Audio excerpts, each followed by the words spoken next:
All right, guys, Hi. we're back for part two. If you missed it, we had an episode about big publishers, traditional publishing route, and now we want to focus on the indie publishers and the small presses. Yes. So I'm excited to share with you the experience I had when I went to the Association of Writers and Writer Program conference about independent publishing, and we'll call it indie publishing. And we're kind of making a distinction here between self publishing and indie publishing in that from our perspective, we think of self publishing as someone who does it all themselves, does all the pieces and puts it out there. Whereas indie publishing is where you're being your own agent, essentially, and you're going out and you're marketing your book, and then you're finding a whole team to work with. So it was interesting. I went to a panel discussion amongst a selection of authors, and a couple of the authors were traditionally published, and one author was very, sold on having gone the indie publishing route. He talked about how he had started to go the traditional route. He put out his query letters, he celebrated his rejections, and kept going forward. And then at a certain point, he was just feeling that it wasn't exactly working the way he wanted it to go, and he wanted more control of the process, and so he decided to go the independent route. And what he talked about, and I kind of love this idea of that, when you do the indie publishing in the same way as traditional, you make it like a team sport. You have to have a team of people around you. It's more sustainable for you as the writer. You're not going to exhaust yourself as much in the process. And you have people in your corner who are cheering you on, helping you with every step. So, as an indie publisher for yourself, you'll want to find an editor, maybe a book coach. That's kind of up to you. A book coach is great to have for accountability, keeping you on track from week to week, and also with developmental edits to make sure that you're staying true to all the pieces that you want to have in your novel, all the pieces are working together. And then the editor is the one who fine tunes it. And now I know there are some book coaches who do the editing, but it's not as common that you'll find a book coach who does everything for you. So it's important to have that distinction. And then you also find beta readers. You can do your own marketing or you can hire marketers. I know that several of the indie published authors talked about how it was worth the investment to hire a book publicist because that was just not part of the process that really interested them. They didn't want to have to do all the social media stuff. They didn't want to have to do all of the organizing of readings at bookstores or readings on Zoom or however they were going to get the book out there. That wasn't the interest of the author. And so they decided to invest in a publicist.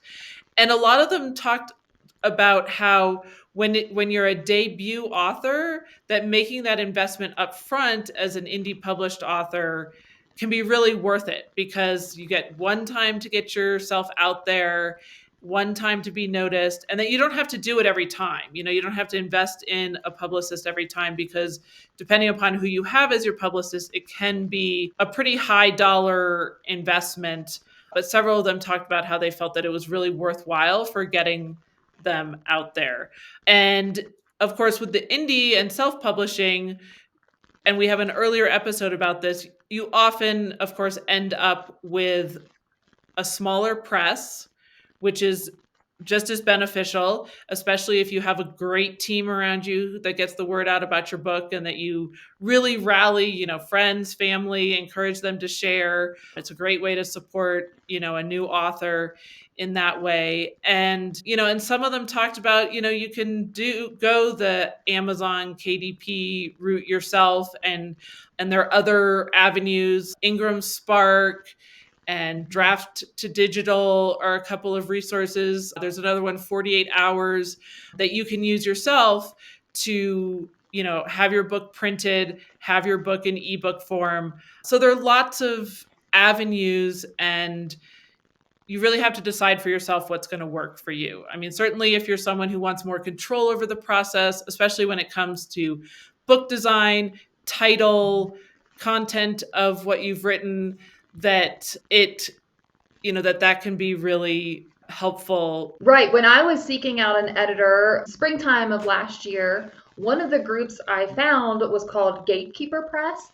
And one of the things that they do, they work with, self-published or indie published authors, but they have a lot of those features in-house. So they have editors in-house, they have book designers in-house, they have formatters in-house. And so you could build whatever size package you need depending on where you're at, whether you've already hired an outside editor and you just need the book to be compiled and designed, and you decide, okay, I want hard copy, I want paperback, I want audiobook, whatever. And there are different, costs for that.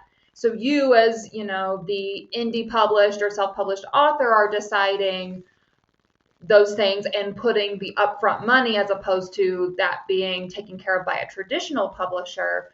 But there are groups out there that do make it simpler by providing all those features in-house. And at the time, I want to say it was something like $2,500, and that included your ISBNs, that included the book cover design. They would guarantee you like 3 different designs plus 1 edit of whatever final design you chose. They would help you write the back of the book blurb. And then they had their list of distributors that they would help you get in front of. But again, like you're saying, Stephanie, you are still essentially the agent. You are still the one overseeing the entirety of the project. But that also means that you maintain some of the creative control, way more than you would with the traditional publishing route. And I have to say, one of the things for me that has made me oscillate the most back and forth between thinking I wanted to go traditional publishing and then wondering if I should just self-publish or indie publish is the marketing piece. I think it is just the scariest part and the most unknown part for a lot of authors. We tend to be more introverted and we're just wanting to put these words on a page. The thought of like having to be on social media or talk to people or go on podcasts or whatever can sound really intimidating.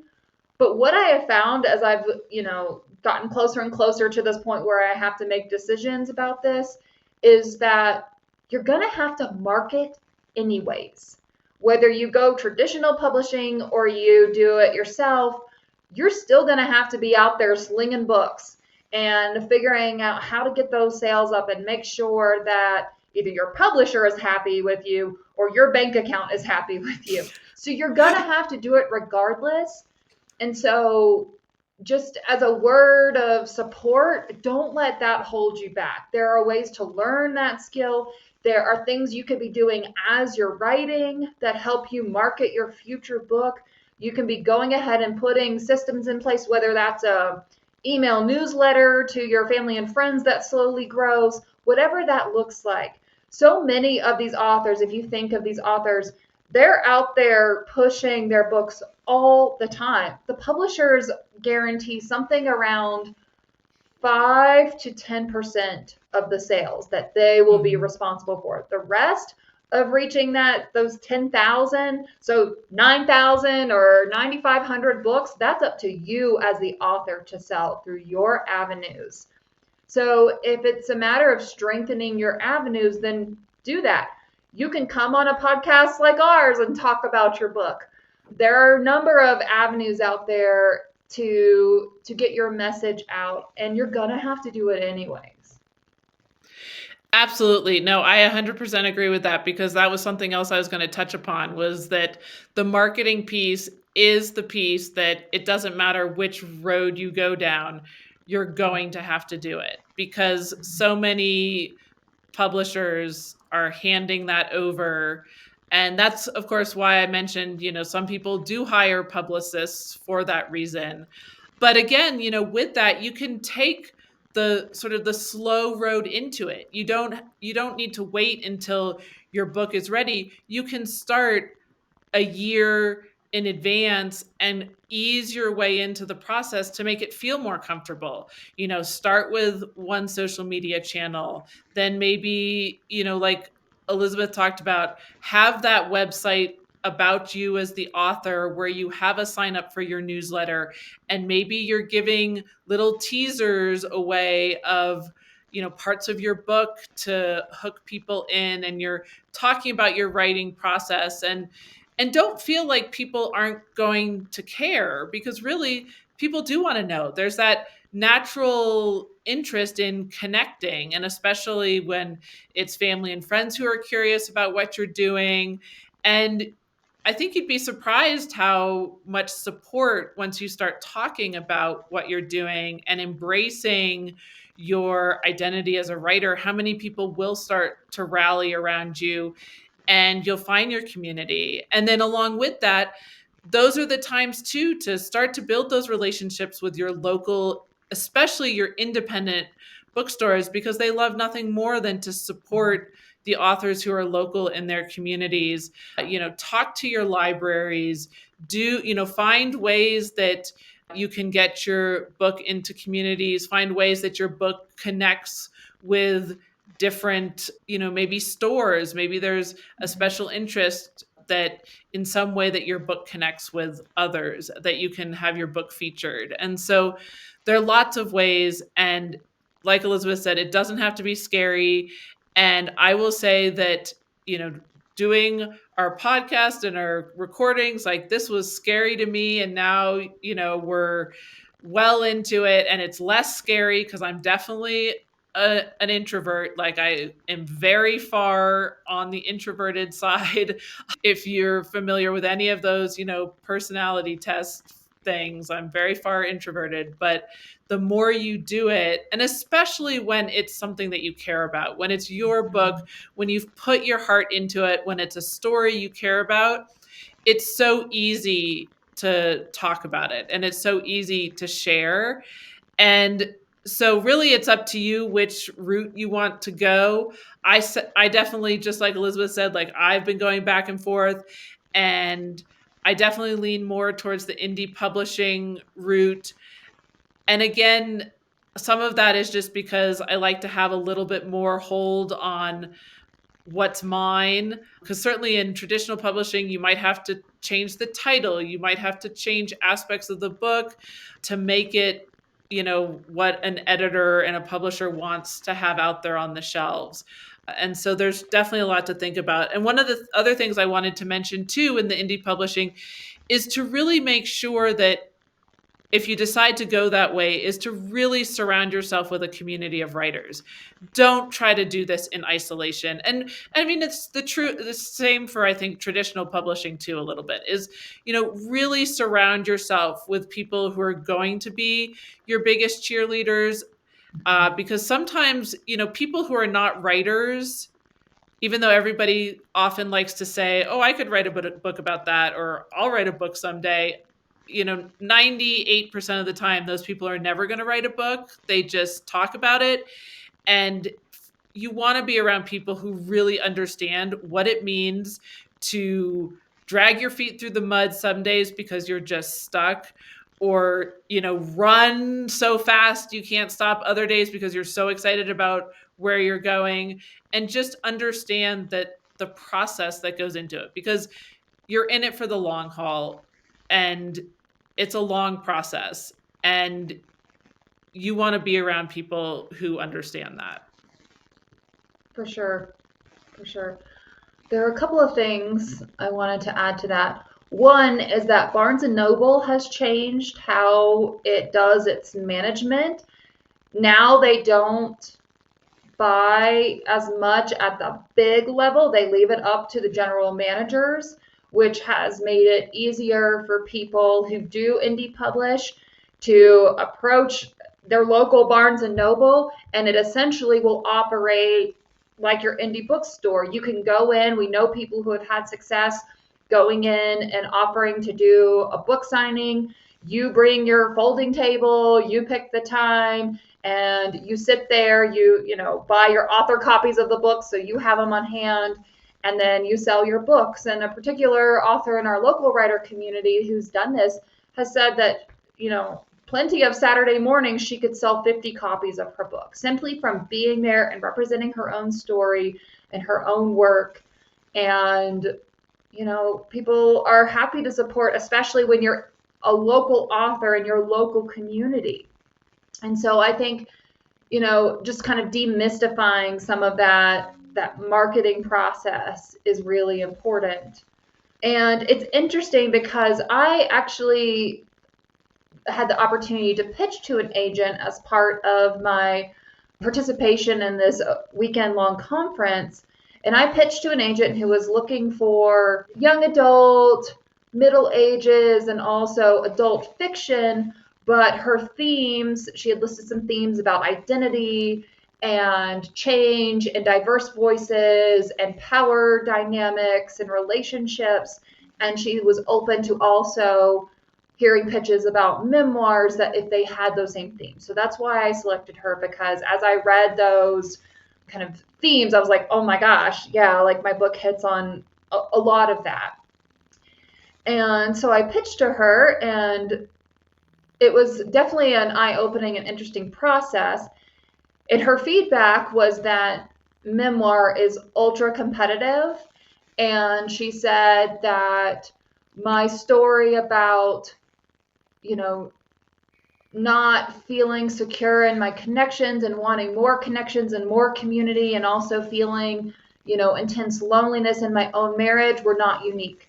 And it was for that reason that she felt like I didn't have a unique voice to add to that conversation, and therefore the memoir was unappealing to her from a, publishing, marketing, business perspective, which I found so interesting because it's that exact sentiment that seems to resonate so strongly with people when I share with them about what the book is about. And they're like, oh, yes, me too. Oh, I want to read that. Oh, I'd buy that. Oh, I know 5 other people that I'm going to buy your book for because they will appreciate, that conversation. So it's so interesting to me that the thing that made it seem unappealing to the agent for the traditional publishing route is the exact same thing that makes me feel confident that I have a message that's going to sell. Because yes, everyone feels this way. So many people feel like they aren't surrounded by community or have trouble finding community that they deeply resonate with. So many people struggle with feeling unseen in their marriages, or especially in those like early years of motherhood, just feeling like that's the one dimension of their identity that they're able to express, and there's just nothing else of value to them. And so it was really eye-opening for me. I'm so glad I went through that process just to get that feedback. And I've since then seen some other examples of people who have extremely specific viewpoints and topics of message and conversation that are so in line with what's going on in today's culture. And they are also still struggling with being picked up by the traditional publishers, despite having more direct access and connections because of their roles. And so it's so interesting and eye-opening to me just how competitive the memoir genre is for traditional publishing. And so it's like I did a quick search, and it's so many of the people who are getting picked up for publishing memoir are already famous in some other capacity, whether they're celebrities or sports stars, or they were already a well-known author in like fiction or poetry, and this is their one memoir book. So they already had agents and publishers and that sort of thing in their wheelhouse, and then their memoirs get picked up. But to come in as a debut author, that's an uphill battle for sure. Well, I think you look at Cheryl Strayed, she had her Dear Sugar column for how long before she wrote Wild? Like, she had this whole, publishing system and background and kind of credit to her name before ever getting a memoir published. Well, a couple of things come to mind from what you were just talking about. One is what you were just talking about in respect to, you know, a lot of the current memoirs being published are people who are famous or have some, you know, experience in that realm, whether it's through sports or TV, you know, and they're getting memoirs published. And that goes back to from our previous episode that of the podcast where we talked about this really being a business. And of course, they know, you know, publishers know that those books are going to sell. On the flip side of that, though, I think going back to what you were talking about before about the agent saying that, you know, what you had is not unique, I would argue with that because there's only one you. Your voice is unique. You're the only one who can tell it. And you're the only one who can shed a different light or a different perspective on an experience. And you never know whose life that's going to touch. You don't know who that's going to connect with. And so for an agent, and this is where, you know, I think sort of having a thick shell is like important in this process too, is just being like, okay, well, that agent said I'm not unique, but really I am unique. And, you know, Elizabeth, I know like your story is very unique and your journey is one, and your story is one that I feel so many people will be able to relate with and connect with. And again, I think it comes back to that piece of marketing it. You are close to your story, you have it to share, you know, it will resonate. And so to just remember that. And I know for me in the contemporary romance genre, it's another one that's incredibly flooded in the market. But again, you know, I think back to how I've read recently some advanced reader copies from people who are in, you know, groups that I'm a part of on Facebook and other spaces. And I have to say, it's pretty obvious to me when someone doesn't have a team around them. And yes, they're putting their book out on, you know, Amazon, and yes, they're getting, you know, reviews that are, you know, highly rated reviews. And then, you know, that brings in all of those questions around reviews. But I think that, you know, making sure you have a team that's high quality and that, you know, you're putting out something that's high quality, that's, you know, important. And I think that's why a lot of agents, you know, they are gatekeepers to the bigger publishers, and they do have things that they have to meet, I'm sure. But don't let that discourage you. Certainly when the conference that I went to, you know, there were lots of people who talked about how they, you know, they celebrated their rejections and then they used them also as a learning point to say, I wonder what it was. And if they got specific feedback, they'd say, oh, okay, maybe I need to go back and look at that. And maybe I need to go revisit my manuscript. Maybe there is something missing. So really looking at it as an opportunity to learn for yourself. But definitely, you know, I think like Elizabeth, having the experience of getting in front of an agent, you know, look for those opportunities. I'm not quite there yet with my novel, but I know that when I'm at that point, in the same way that Elizabeth is with where she is with her memoir, that I'll be looking for those opportunities just to have the experience, just to make it so the next time it's less scary. And so, you know, all of those things are good to think about. For sure. And I wasn't discouraged at all from her feedback. I even asked a follow-up question about whether, you know, because I had just written that pitch. This was my first time doing it. There's certainly ways you can, you know, curate your pitch and rewrite it to emphasize how your voice is unique. And she gave me very helpful feedback about be more specific about this or do that. And I also asked her follow-up of whether I should really push the queer aspects of my story. I did, you know, have one mention of coming out, but then I referred to my marriage with my spouse. I didn't say wife, so there wasn't as much translation of, you know, that being a more diverse voice than maybe what is standard. And so there are certainly ways that I could tweak the pitch and the way that I promote my story and my book that do emphasize that unique voice. And so that's absolutely an option. And what's also interesting is, you know, that did that on Saturday. On Sunday, I received an email from an online literary magazine that I had submitted one of my stories to, one of those stories from early on in the memoir. And I got an email saying it had been accepted and they're going to be publishing it on their online literary magazine in early April. So it was so cool to have that sort of bookend, right? So I just went through this online course or conference. I did the agent pitch, which kind of sounds like a wah wah. But then someone who's actually read one of my stories was like, yes, I like this. My readers will like this. So it's always important to keep that framework that those rejections coming from like the traditional publishing world, you do have to remember that that's about the business. It's not about your art, your story, your work.